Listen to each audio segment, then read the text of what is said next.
Job 31, what can I expect from God? I made a solemn pact with myself never to undress a girl with my eyes. So what can I expect from God?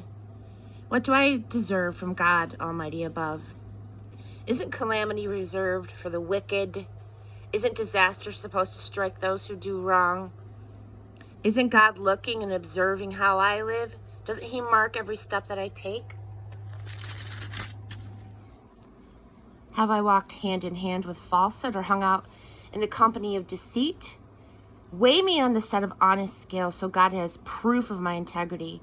If I've strayed off the straight and narrow, if I wanted things I had no right to, if I messed around with sin, well, go ahead then. Give my portion to someone who deserves it. If I've let myself be seduced by a woman and conspired to go to bed with her, fine. My wife has every right to go ahead and sleep with anyone that she wants to. For disgusting behavior like that, I would deserve the worst punishment that you could hand out. Adultery is a fire that burns the house down.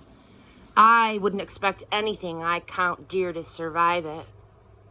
Have I ever been unfair to my employees when they brought a complaint to me? What then will I do when God confronts me? When God examines my books, what can I say? Didn't the same God who made me make them? Aren't we all made of the same stuff, equals before God? Have I ignored the needs of the poor and turned my back on the indigent? Taken care of my own needs and fed my own face while they languished? Wasn't my home always open to them, and weren't they always welcome at my table? Have I ever left a poor family shivering in the cold when they had no warm clothes? Didn't the poor bless me when they saw me coming, knowing that I'd brought coats from my closet? If I have ever used my strength and influence to take advantage of the unfortunate, go ahead, break both of my arms, cut off all of my fingers. The fear of God has kept me from doing these things. How else could I ever face him? If only someone would give me a hearing. Did I set my heart on making big money or worship at the bank? Did I boast about my wealth and show off because I was well off? Was I ever so awed by the sun's brilliance and moved by the moon's beauty that I let myself become seduced by them and worship them on the sly?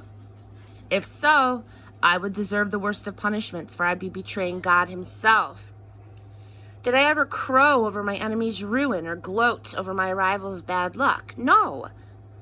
I never said a word of detraction. I never cursed them, even under my breath. Didn't those who worked for me say, "He fed us well"?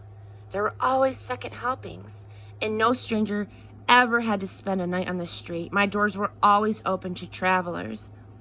Did I hide my sin away the way that Adam did, or conceal my guilt behind closed doors because I was afraid of what people would say, fearing the gossip of the neighbors so much that I turned myself into a recluse? You know good and well that I didn't. Ugh, if only someone would give me a hearing. I've signed my name to the defense. Let the Almighty One answer. I want to see my indictment in writing.